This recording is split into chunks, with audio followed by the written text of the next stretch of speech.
सो hello dear friends, हम इसके 7 number के क्वेश्चन पे बात करेंगे। The decreasing order of basicity of the following compound is. NET दिसंबर 2014 का क्वेश्चन है। Decreasing order of basicity of the following compound is.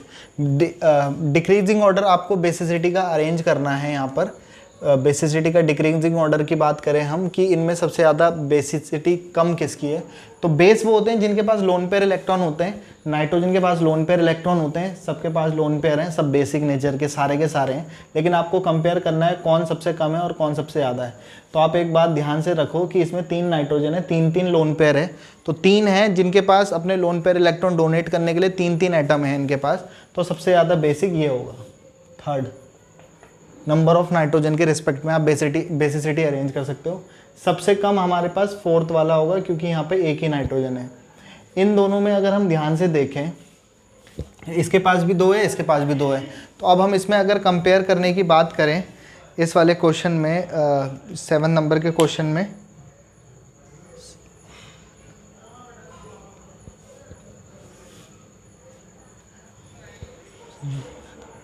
इन दोनों में ज़्यादा बेसिक कौन होगा। तो आपके पास यहाँ पर अगर देखें तो ये डिस्टेंस भी सेम है। इसमें 2 रिंग वाली है जिसमें नंबर ऑफ रिंग्स भी ज़्यादा होती है। सिंपली ऐसे याद रख सकते हो आप। बाकी मैंने आपको एसिडिटी और बेसिसिटी के क्वेश्चन बोले हैं कैसे करने होते हैं। आपको सही लॉजिक कई बार काम नहीं करता क्योंकि लॉजिक फेल हो जाते हैं। तो आपको याद रखना है कि अगर इन दोनों की बात करी जाती है, नंबर ऑफ रिंग ज़्यादा है, सिंपली ये वाला ज़्यादा बेसिक और उससे कम फर्स्ट वाला और सबसे कम फोर्थ वाला। तो आपके पास ऑप्शंस आते हैं, ऑप्शन से आपके पास ये सबसे कम और वो सबसे ज़्यादा अगर आप अरेंज कर पाते तो बीच वाला ऑप्शन वैसे ही लग जाता। मैंने ऑप्शंस आपको नहीं दिखाए थे यहाँ पर, तो आप ऑप्शन से भी आंसर लगा सकते थे। सिंपली इसका आंसर लग जाता third, second, first and fourth. तो ये आपका बेसिसिटी का ऑर्डर हो गया और आप इस क्वेश्चन को कर पाएंगे। तो आपको जब तक क्वेश्चंस नहीं करते तब तक आपके पेपर या कुछ भी नहीं लगता। तो हमें प्रैक्टिस करनी होती है ज़्यादा से ज़्यादा। सारा हमारा पढ़ा लिखा है, हमारे सारे लॉजिक फेल हो जाते हैं जब हम क्वेश्चंस करने बैठते हैं। लेकिन जब तक हम क्वेश्चंस करेंगे तभी हमारी चीज़ें क्लियर हो पाएगी। बाकी कॉन्सेप्ट्स के लिए आप कुछ पूछना चाहें तो आप पूछ सकते हैं। बाकी एसिडिटी बेसिसिटी मैंने ये कहा है कि इस पर ज़्यादातर क्वेश्चन एक्सेप्शनल बेस टाइप हमें लगते हैं, वो पूछे जाते हैं। लेकिन कॉन्सेप्ट समझना है, लेकिन कॉन्सेप्ट इन जगहों पर कई बार हम कंफ्यूज होते हैं। तो जो चीज़ें नेट में या कहीं भी किसी कॉम्पिटिटिव लेवल में आपको कंफ्यूज करती है, आप उसे याद कर लो, सीधे रट लो सिंपली। बाकी हम आगे बढ़ते हैं, इस क्वेश्चन को आगे बढ़ाते हैं। The correct order of heat of hydrogenation for the following compound is. इसमें आपके पास ये 4 ऑप्शन है। इन चारों ऑप्शन में आपको हीट ऑफ हाइड्रोजिनेशन करना है। मतलब हीट ऑफ हाइड्रोजिनेशन का क्या मतलब हो गया? हाइड्रोजिनेशन का मतलब क्या होता है? हाइड्रोजन से रिएक्शन कराना। अगर सिंपली बोलूँ एक लाइन में तो रिडक्शन कराना है। तो रिडक्शन करा देंगे हम सिंपली। देखो यहाँ पे बॉन्ड तोड़ा, एक एच इसको, एक एच इसको, ये बॉन्ड तोड़ा, एक एच इसको, एक एच इसको, ये बॉन्ड टूटेगा, एक एच इसको, एक एच इसको, ऐसे ही यहाँ पर भी। तो सब जगह हाइड्रोजिनेशन हम करवा सकते हैं। तो शायद मैं अगर ध्यान से देखूं तो यहाँ पे बल्की ग्रुप, यहाँ पे बल्की ग्रुप, बल्की ग्रुप लगे हुए हैं। तो इन बल्की ग्रुप में अगर हम बात करें तो सबसे पहले वाले में रिएक्शन कराना बहुत आसान होगा। फर्स्ट वाले में आपका रिएक्शन कराना क्या होगा? बहुत आसान हो जाएगा। सेकंड वाले में 2 बल्की ग्रुप हैं और दूर दूर हैं, ट्रांस फॉर्मेट में है। यहाँ पे मुश्किल, यहाँ पे और मुश्किल, क्योंकि दोनों पास पास में तो रिडक्शन कराने में दिक्कत आ सकती है। और यहाँ तो 3 बल्की ग्रुप है, तो यहाँ तो और भी प्रॉब्लम आएगी। अब जब यहाँ पे सबसे आसानी से हाइड्रोजिनेशन हो जाएगा तो यहाँ पर इसकी जो हाइड्रोजिनेशन की वैल्यू, हीट ऑफ हाइड्रोजिनेशन निकलना था, उसकी वैल्यू सबसे कम होनी चाहिए थी। उसकी वैल्यू सबसे कम होनी चाहिए थी, उससे ज़्यादा सेकंड वाले की, उससे ज़्यादा थर्ड वाले की और उससे ज़्यादा फोर्थ वाले की होनी चाहिए थी। लेकिन अगर मैं ज़्यादा बोल रहा हूँ, पर मैंने आपने देखा होगा मैंने साइन उल्टे लगाए जिस हिसाब से मैं कह रहा हूँ, लैंग्वेज कह रहा हूँ। क्या होता है कि हीट ऑफ हाइड्रोजिनेशन जो वैल्यू निकलेगी वो एक्सोथर्मिक टाइप रिएक्शन होगी और वो निगेटिव में आएगी। तो हम निगेटिव में जो वैल्यू जितनी बड़ी होती है वो एक्चुअली में उतनी छोटी होती है। तो इसके लिए बहुत वैल्यू कम लग रही होगी, लेकिन निगेटिव में कम लगेगी तो एक्चुअली में वैल्यू बहुत ज़्यादा होगी। इसलिए हीट ऑफ हाइड्रोजिनेशन इसका सबसे ज़्यादा, इसका कम, इसका उससे कम और इसका सबसे कम।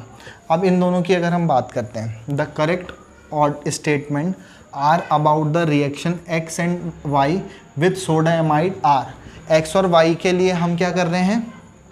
एक्स और वाई के लिए हम यहाँ पर क्या कर रहे हैं, आपके पास अगर हम ध्यान से देखें तो आपके पास ये 4 ऑप्शंस दिए हैं, इसमें से कौन सा सही है कौन सा गलत है आपको ये बताना है। तो ये हमारे लिए आपका एक्स हो गया और ये हमारे लिए वाई हो गया। तो एक्स वो कह रहा है वाई से फास्ट रिएक्ट करता है, या वाई फास्ट करता है एक्स के कंपैरिजन में, या फिर एक्स और वाई दोनों लुईस एसिड है, या एक्स स्ट्रॉन्ग एसिड है देन वाई। तो आपके पास ये 4 ऑप्शन है और ये मल्टीपल चॉइस का क्वेश्चन है। अब आपको ऑप्शंस और दिए हैं 1 2 3 4 करके, पर मैंने आपको ऑप्शन कहीं बताए ही नहीं है, हम सीधे सीधे क्वेश्चंस कर रहे हैं। ऑप्शंस जब ऐसे करेंगे तो ऑप्शन के साथ तो वो और आसान हो जाएंगे। फिलहाल ये एसिडिक नेचर का, ये भी एसिडिक प्रोटोन है, क्योंकि ये H+ आयन देगा तो कार्बोकेटायन बनेगा, 3 डिग्री कार्बोकेटायन बनाएगा। जबकि अगर ये H+ देगा तो प्लस ये भी 3 डिग्री कार्बोकेटायन बनाएगा। लेकिन फिनाइल ग्रुप भी प्लस आई ग्रुप होता है, तो ये भी कार्बोकेटायन को स्टेबलाइज करेगा। Carbocation positive single double conjugation भी है, यहाँ पर ये ग्रुप भी लगे तो भी कार्बोकेटायन स्टेबलाइज कर रहा है। लेकिन आप इन दोनों में देखो तो ये आपका अगर यहाँ पे पॉजिटिव बनता है तो ये आपका एरोमेटिक भी बनेगा, यहाँ पे कोई एरोमेटिक जैसा कुछ नहीं है, बट फिर भी इन दोनों के कंपैरिजन में ये ज़्यादा एसिडिक नेचर का होता है। X is stronger acid than Y.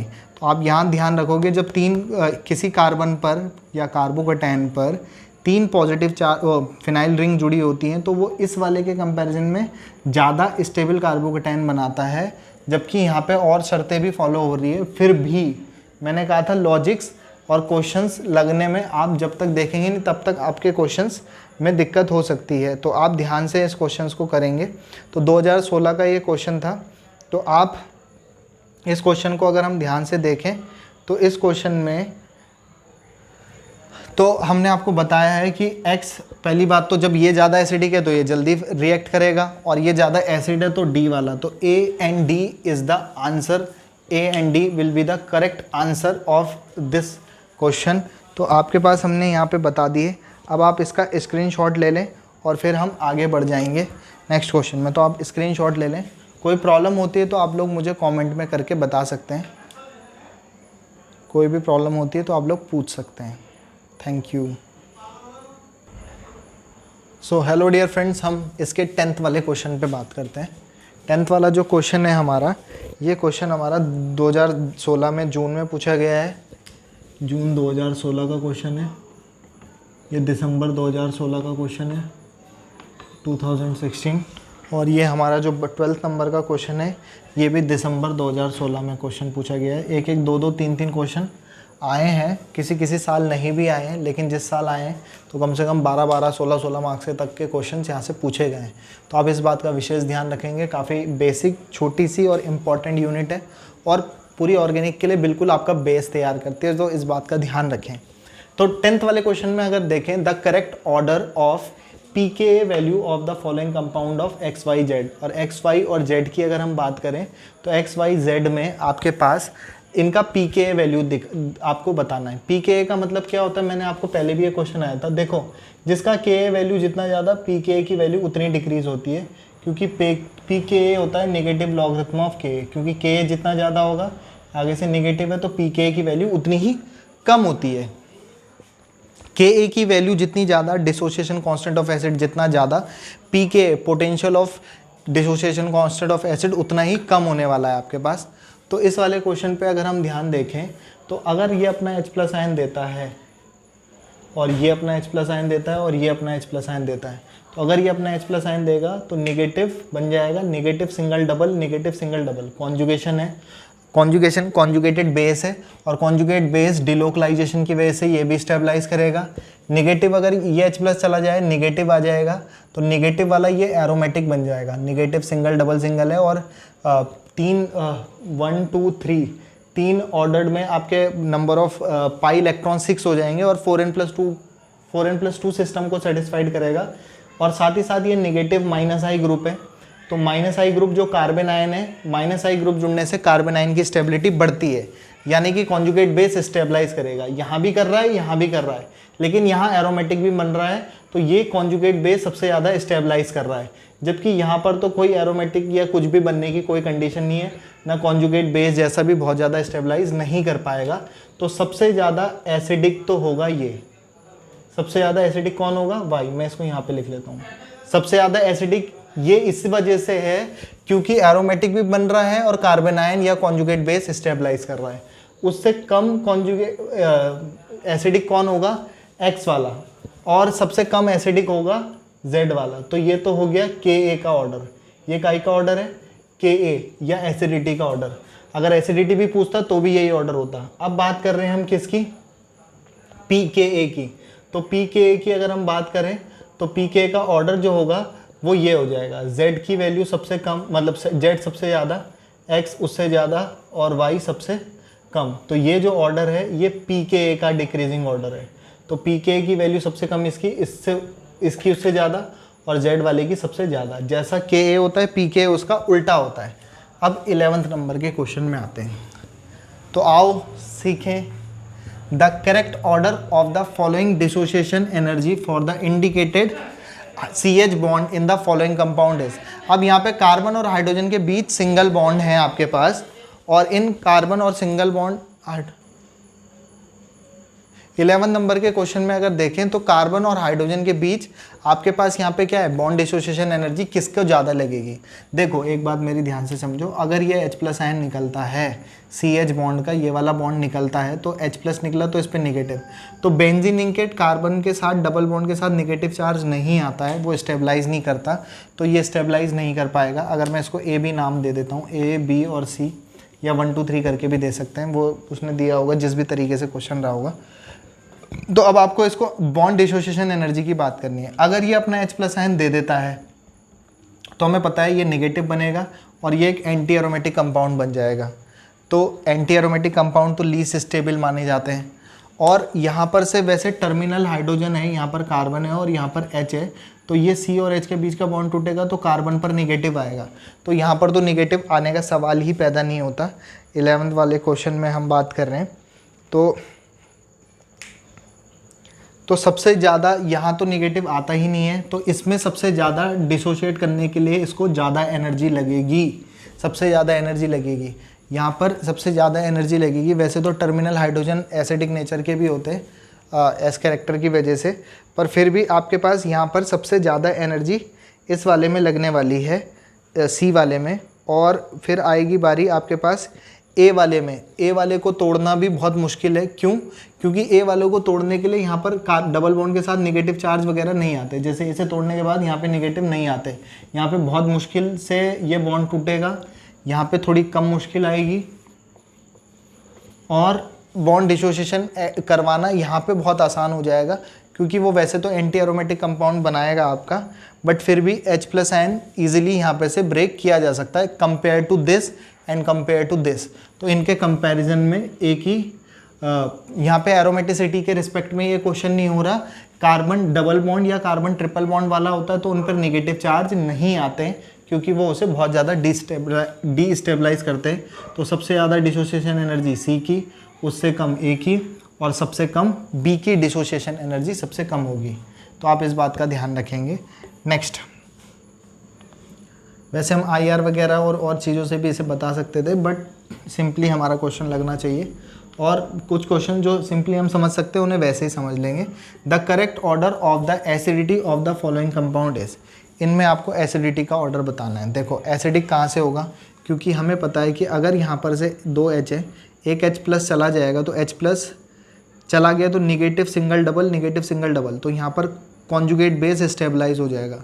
यहाँ पर भी H+ अगर यहाँ से निकल जाता है तो यहाँ पे भी कॉन्जुगेट बेस स्टेबलाइज हो जाएगा, इनोलेट आयन कहते हैं इसको। और यहाँ पर से भी H+ आयन निकल जाए तो भी ये कॉन्जुगेट बेस जो है आपका स्टेबलाइज कर जाएगा। तो यहाँ पर से भी H+ आयन निकल सकते हैं, सारे कॉन्जुगेट बेस वाले हैं। लेकिन जब रिंग और ओपन चेन की बात आती है तो रिंग वाले ज़्यादा एसिडिक होते हैं बजाय conjugate base type enolate chemistry में। इनोलेट क्यों कह रहा हूँ मैं, क्योंकि निगेटिव सिंगल डबल ये बॉन्ड इधर तो ईन बन जाएगा और पे निगेटिव, इनोलेट बोलते हैं, 8 निगेटिव वालों के लिए कहा जाता है।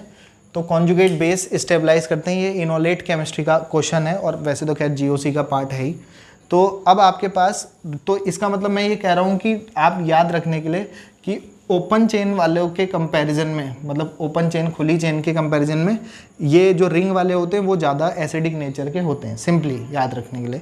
अब इन दोनों में ये 5 मेंबर्ड है और ये 6 मेंबर्ड है, तो ये दूर हैं, थोड़ा मतलब इसका एंगल ज़्यादा होता है और इसका एंगल कम होता है।